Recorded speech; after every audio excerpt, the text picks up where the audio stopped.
Dear students, BSc part first की videos की श्रृंखला में आप लोगों को का एक बार फिर से स्वागत है।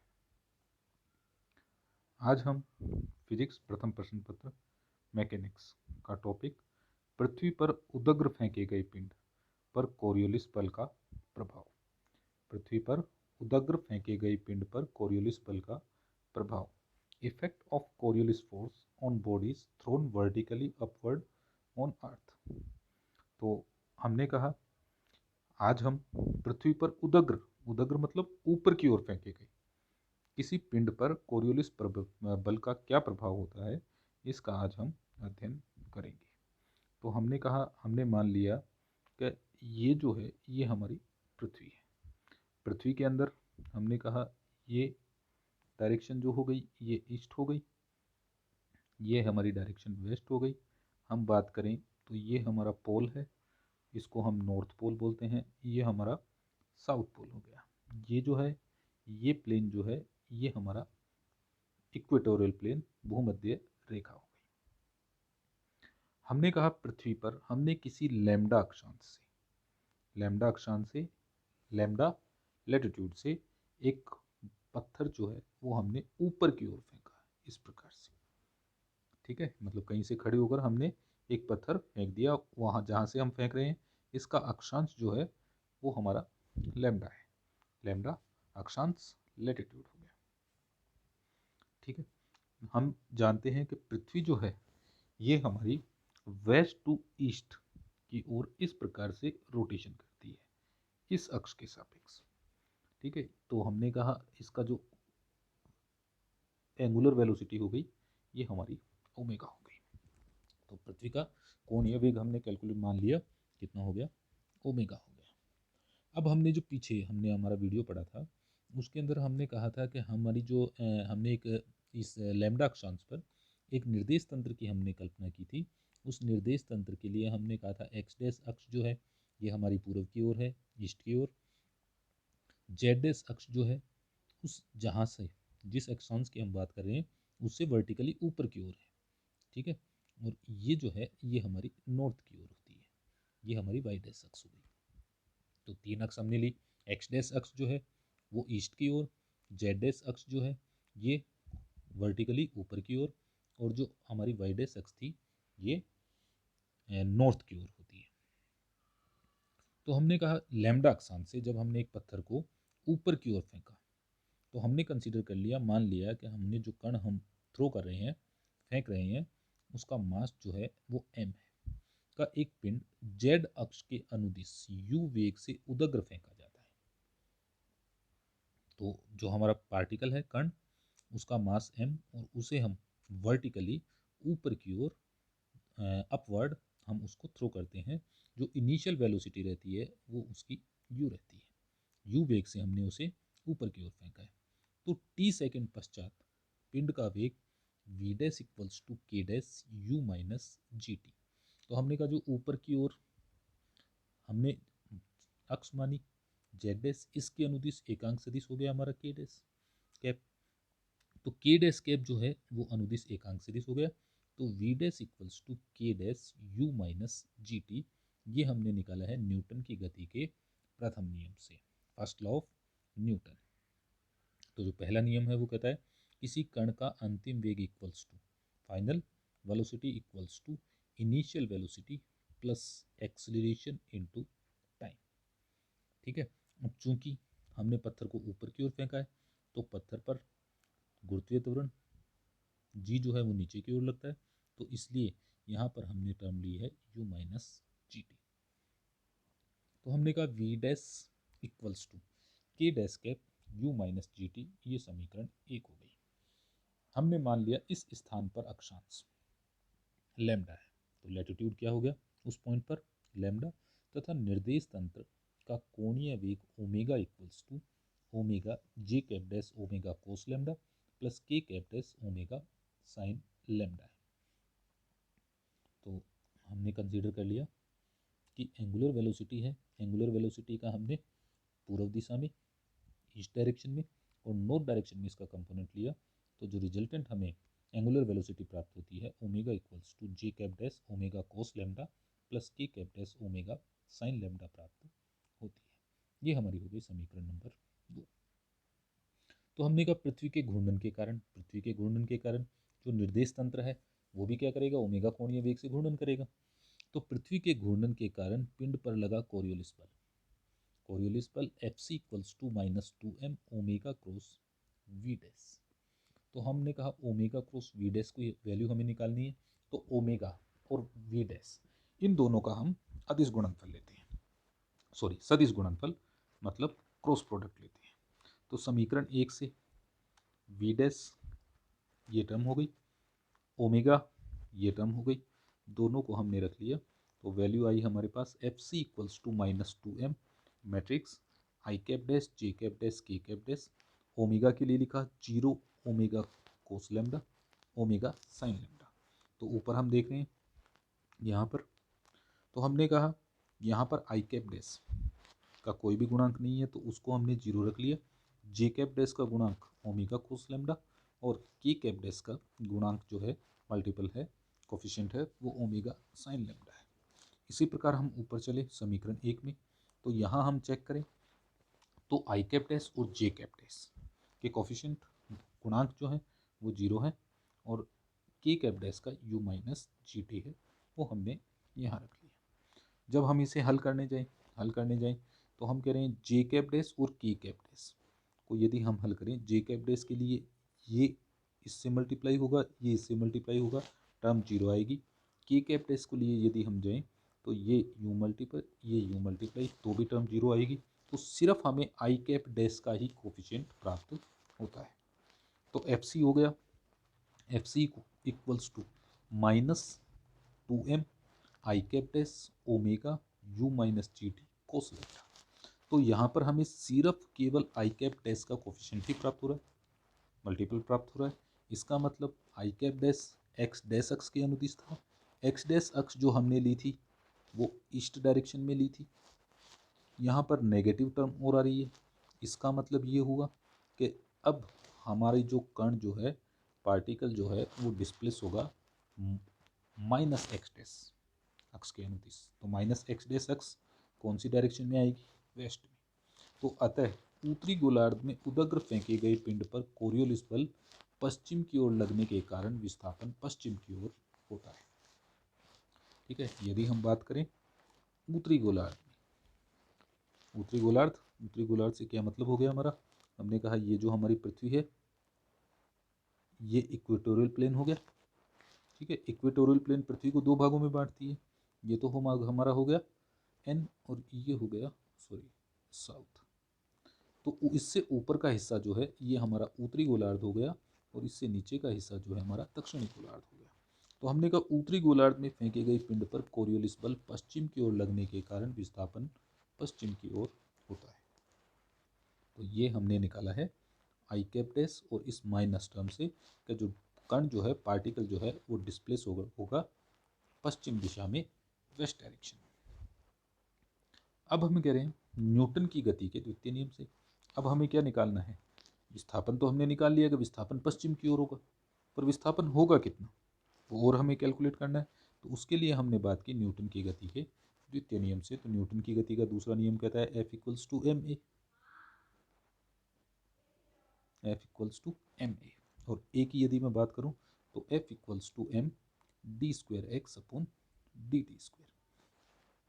तो जहां पर हमारा एफ था इस समीकरण में, यहाँ पर हमने रख लिया M D square x dash upon D T square. ठीक है, तो जो हमने अक्ष ली थी वो X dash Y dash Z dash ली थी, मतलब निर्देश तंत्र हमने लिया था एस डैश। तो एस डैश के में हमारे पास एक्स अक्ष के अनुदिश विस्थापन हो गया एक्स डैश। तो ये हुआ m D square x dash upon D T square equals to minus two m omega u minus ji t cos lambda. अब m को हम दूसरी साइड में ले गए तो m से m कैंसिल, टर्म बची माइनस टू ओमेगा जी कोस लेमडा u अपॉन जी माइनस टी। ये हो गई हमारी समीकरण नंबर 4। तो हमने कहा t के सापेक्ष समाकलन करने पर, तो t के सापेक्ष हमने समाकलन किया टी के सापेक्ष समाकलन करने पर d x dash upon D T equals to -2 omega ji cos lambda, इसका हमने किया तो u अपॉन जी टी, इसका हमने t के रेस्पेक्ट में समाकलन किया तो -t² अपॉन 2 प्लस सी। सी हमारा क्या है यहाँ, समाकलन नियतांक है। तो हमने कहा जब t इक्वल्स टू जीरो है, t इक्वल्स टू जीरो पर वेग जो है d x dash upon D T equals to zero, अतः सी इक्वल्स टू जीरो। तो d x dash upon D t यहाँ हमने जीरो रख लिया, टी की वैल्यू जीरो रख ली तो सी कितना आ गया, सी जीरो के बराबर आ गया। ये वैल्यू हमने यहाँ प्लेस कर ली। तो हमने कहा अतः D x dash upon D T equals to -2 omega ji cos lambda you upon ji T minus टी² बाई 2। इस समीकरण का पुनः टी के सापेक्ष समाकलन कर दिया। तो इसको हम क्या करें, वापस क्या कर लें, इस इक्वेशन को विद रिस्पेक्ट टू टी एक बार फिर इंटीग्रेट कर लेते हैं। जब हम इंटीग्रेट करते हैं तो x dash equals to minus omega ji cos lambda you upon ji t upon, यहाँ से आ जाएगा t² बाई 2, यहाँ से आया -t² बाई 6, दो हमने यहाँ से ले लिया, दो यहाँ से लिया और इस दो को हमने काट लिया। तो इक्वेशन हो गई minus omega ji cos lambda you upon g t² minus t³ by 3 plus c dash. तो हमने कहा जब t इक्वल्स टू जीरो था तो विस्थापन x dash equals to zero, तो मतलब जब टाइम हमने इनिशियली जब कण को हमने थ्रो किया था तो उस स्थिति में डिस्प्लेसमेंट कितना रहेगा, जीरो रहेगा। अतः c dash equals to zero, जिससे पश्चिम की ओर विस्थापन x dash equals to minus omega ji cos lambda u upon g t² minus t³ upon 3, समीकरण नंबर हमारी 5 होगी। यदि पिंड अधिकतम ऊंचाई की स्थिति पर t सेकंड में पहुंचता है, ठीक है, तो हमने कहा ये हमारी पृथ्वी की सरफेस है, ये हमने कण को ऊपर की ओर फेंका तो कण ऊपर गया और एक निश्चित स्थिति पर जाता है और रुकता है, रुककर वापस नीचे की ओर गति करता है। ठीक है, पहले हमने फेंका, फेंका तो अधिकतम ऊंचाई तक गया, अधिकतम ऊंचाई के बाद में यहाँ रुककर और वापस नीचे की ओर आकर पृथ्वी पर आता है।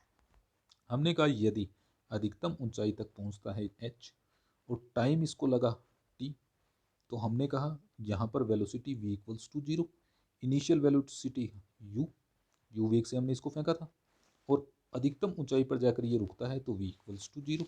तो न्यूटन की गति के प्रथम नियम से v equals to U minus ji T, zero equals to U minus G T, तो u इक्वल्स टू, तो time t equals to u upon G, ये हमने यहाँ कैलकुलेट कर लिया t का मान समीकरण 5 में रखने पर। तो t कहाँ थी, t यहाँ, तो यहाँ रखा तो ये हो गया u² अपॉन जी², यहाँ से आ गया u³ अपॉन जी³। अब यहाँ से हम इसको ये वाला u और g मल्टीप्लाई कर दे तो ये भी 3, ये भी 3 माइनस और ये हो गया 3। जब इसको हम हल करेंगे तो ये आ जाएगा 2u³ अपॉन जी³, ये हमने यहाँ रख लिया, ये आ गया।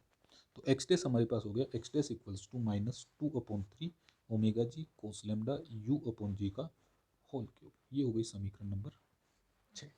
तो हमने कहा यदि पिंड h ऊंचाई तक जाता है, तो h ऊंचाई तक जाता है तो हमने कहा न्यूटन की गति का दूसरा नियम, तो v² बराबर u² प्लस 2ah, हमने कहा v 0 u² माइनस 2gh, तो h की वैल्यू हो गई h equals to u² upon 2g, तो वो वैल्यू हमने यहाँ प्लेस कर ली। तो u equals to root of 2gh, तो 2gh हमने रखा कौन सी समीकरण में, समीकरण 6 में, तो हमको रखना है u की जगह 2gh, ये हमने रखा, रखकर हल किया, हल किया तो एक्स डैश h की टर्म में आ गया x dash equals to -2/3 omega ji cos lambda 2h upon G की होल क्यूब बाई 2। तथा पश्चिम की ओर वेग, वेलोसिटी निकालनी है, तो वेलोसिटी निकालने के लिए विद रेस्पेक्ट टू टाइम हमने इसको एक बार क्या कर लिया, डिफ्रेंशिएट किया, डिफ्रेंशिएट किया तो देखिए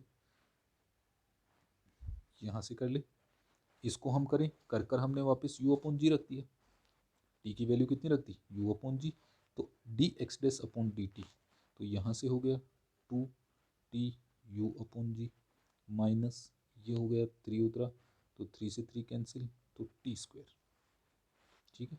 और वैल्यू हमने वापस रख ली टी की यू अपॉन जी रखकर सॉल्व कर लिया, तो ये टर्म हमारे पास आ जाती है। और एच की टर्म में निकालें तो एच की टर्म में ये हो गई, यू की जगह हमने रख दिया 2gh और सॉल्व किया तो ये टर्म हो गई। तो वेलोसिटी हमारे पास हो गई D x dash upon D T equals to minus 2 omega ji cos lambda U square upon 2g square equals to minus omega ji cos lambda 2h upon G. कौन सी वेलोसिटी है? जब हमने कण को ऊपर फेंका तो कण को हमने ऊपर फेंका तो कण जाना चाहिए यूं, परंतु हम कह रहे हैं कण का विस्थापन जो होता है पश्चिम की ओर होता है, मतलब कण शिफ्ट होता है इस तरफ पश्चिम की ओर। तो ये इस तरफ किस वेग से डिस्प्लेस हो रहा है, ये हमने निकाला है यहाँ D x dash upon D T. हमने कहा उदग्र फेंके गए पिंड को पुनः धरातल पर पहुंचने के लिए ऊर्ध्वाधर नीचे की ओर गति करनी होती है। तो हमने पिंड को ऊपर की ओर फेंका था vertically, particle is throne upward, vertically upward. तो अब ये जो हमारा पार्टिकल है ये हमने फेंका, ये ऊपर गया, ऊपर फेंक कर अधिकतम ऊंचाई तक जाता है और फिर वापस नीचे आता है। तो अब पुनः धरातल पर पहुंचने के लिए, सरफेस पर पहुंचने के लिए ऊर्ध्वाधर नीचे की ओर गति करनी होगी। नीचे की ओर मतलब डाउनवर्ड, वर्टिकली डाउनवर्ड। इस गति के लिए प्रारंभ में t इक्वल्स टू 0 पर पश्चिम की ओर विस्थापन x zero dash equals to 2/3 omega ji cos lambda, इसको हटा दो, कोस लेमडा 2h अपॉन जी की पावर 3 बटा दो, तथा पश्चिम की ओर वेग D x dash upon D T 0 equals to minus omega ji cos lambda 2h upon G होगा। अब हमने इस गति को दो भागों में तोड़ लिया। ये जो कण की मोशन हो रही थी इसको हमने टू पार्ट्स में डिवाइड कर लिया। टू पार्ट्स में कौन सी किस प्रकार डिवाइड किया? हमने कहा पहली ऊपर जाते हुए, दूसरा नीचे आते हुए, ठीक है। तो इसके लिए हमने विस्थापन निकाल लिया कि ये ऊपर जाना था, जैसे ऊपर जाना था, जाना तो यूं था परंतु ये जाता कैसे, ऐसे। तो इसके लिए हमने निकाल लिया कितना विस्थापन हुआ, ये विस्थापन हमने एक्स डैश निकाल चुके हैं, ठीक। अब हमने कहा अब यहाँ पर पहुँचने के बाद में हमने कहा इसकी गति पुनः प्रारंभ होती है, एक बार फिर ये नीचे की ओर गति करता है। जब पुनः इसकी गति ऊपर से प्रारंभ हो रही है तो इस स्थिति को हम इसकी इनिशियल कंडीशन ले लेते हैं, प्रारंभिक अवस्था ले लेते हैं। तो हमने कहा प्रारंभिक अवस्था में विस्थापन ये हो गया, इसको हटा के लिखना है हमें X zero dash equals to 2/3 omega ji cos lambda 2h upon G 3/2। और वेलोसिटी कितनी हो गई, वेलोसिटी भी हमने निकाल ली, ये यहाँ निकाली थी, ठीक है। तो ये जो है ये हमारी इनिशियल कंडीशन के अंदर डिस्प्लेसमेंट आ गया और ये हमारा हो गया इनिशियल कंडीशन के अंदर पार्टिकल की वेलोसिटी आ गई। ऊर्ध्वाधर नीचे की ओर कोरियोलिस बल के कारण कण की गति का समीकरण, तो कण की गति का समीकरण हो गया D square x dash upon D T equals to, sorry D T square आएगा equals to 2 omega ji cos lambda upon T, ठीक है। ये हमने यहाँ से लिया। अब इसका हमने एक बार समाकलन कर लिया, समाकलन किया D x dash upon D T 2 omega ji cos lambda T square by 2 plus A. हमने कहा t इक्वल्स टू 0 पर, t इक्वल्स टू 0 कौन सा था, t इक्वल्स टू 0 था। अब हमारे पास ये यहाँ पहुँचा तो इसको हमने इनिशियल कंडीशन ले लिया। तो इस स्थिति में t इक्वल्स टू 0 पर वेलोसिटी कितनी थी, वेलोसिटी हमारी थी minus omega ji cos lambda 2h upon G equals to A. तो ये वैल्यू हमने प्लेस कर ली ए के स्थान पर, ये वाली वैल्यू हमने यहाँ रख दी। तो d x dash upon D T equals to 2 omega ji cos lambda T square by 2 minus 2h upon 2g। अब पुनः समाकलन कर लिया हमने, x dash equals to 2 omega ji cos lambda, ये हो गया टी क्यूब बाई 6, ये हो गया minus 2h T upon 2g plus A dash. फिर हमने इनिशियल कंडीशन ली t इक्वल्स टू 0 पर एक्स डैश कितना था, X dash equals to minus 2/3 omega ji cos lambda 2h upon G की power 3/2 equals to A dash. ये A dash की value हमने यहाँ प्लेस कर ली, ये यहाँ प्लेस कर ली। इसको हमने कहा नीचे गिरने में लगा समय t equals to 2h upon G 1/2, ठीक है। तो नीचे गिरने में लगा समय हम किसे निकालेंगे, जो हमारी समीकरण थी न्यूटन की गति का दूसरा दिया दूसरा नियम कौन सा था, S equals to u t plus half a t square. ठीक है, इससे हमने निकाल लिया। तो हमने कहा S equals to h, initial वहाँ पर रुका हुआ था कण, ऊपर पहुँच कर रुका, तो U equals to 0, half a t square, तो ए की जगह हो जाएगा जी। तो टी की वैल्यू हमने निकाल ली 2h अपॉन जी की पावर हाफ। अतः धरातल पर पहुँचने में कोरियोलिस बल के कारण कुल विस्थापन हो गया x dash equals to 2 omega ji cos lambda, और जहाँ पर हमारे पास टी था, टी की जगह हमने रख दिया 2h अपॉन जी की पावर हाफ, ये यहाँ हमने रख लिया। और इसको हल किया तो x dash equals to -4/3 omega ji cos lambda 2h upon G की पावर 3/2, और -4/3, अब 2h अपॉन जी इसको हमने हल कर लिया, 3 से अंदर मल्टीप्लाई कर दिया, तो 2 की पावर 3, 8 h³ अपॉन जी, जी जो बाहर था, एक बाहर निकाला, बाहर निकाल कर ये कैंसिल हो गया। तो एक्स डैश इक्वल्स टू हो गया -4/3 8h³ अपॉन जी की power half omega cos lambda. यह विस्थापन उत्तरी गोलार्ध में पश्चिम की ओर होगा। जो उत्तरी गोलार्ध है नॉर्थ पोल में, ये विस्थापन जो है ये हमारा किधर होगा, ये पश्चिम की ओर और वेस्ट डायरेक्शन में होगा। ऊर्ध्वाधर ऊपर की ओर फेंके गए पिंड को पृथ्वी के धरातल पर कोरियोलिस बल के कारण कुल विस्थापन समीकरण 5 से सीधे ही प्राप्त किया जा सकता है। तो हमारी समीकरण 5 थी, यहाँ से हम इसे डायरेक्ट कैलकुलेट कर सकते हैं यहाँ से। ठीक है, किस प्रकार से ये एक बार देख लेते हैं। सीधे ही प्राप्त किया जा सकता है। तो समीकरण 5 से हम रिजल्ट जो है डायरेक्ट प्राप्त कर सकते हैं। कैसे? हमने कहा यदि अधिकतम ऊंचाई तक पहुंचकर पृथ्वी तक वापस आने में लगा कुल समय टी डैश है, तो हमने कहा ऊपर जाने में लगा समय टी और नीचे जाने पहुंचने में लगा समय टी डैश, दोनों कैसे होते हैं, इक्वल होते हैं, पर ऊर्ध्वाधर विस्थापन शून्य होगा। अर्थात t dash equals to 2u upon g, u की वैल्यू हमने रख दी, तो यू की वैल्यू √2gh, तो टी डैश हो गया T dash equals to 2√2h upon ji.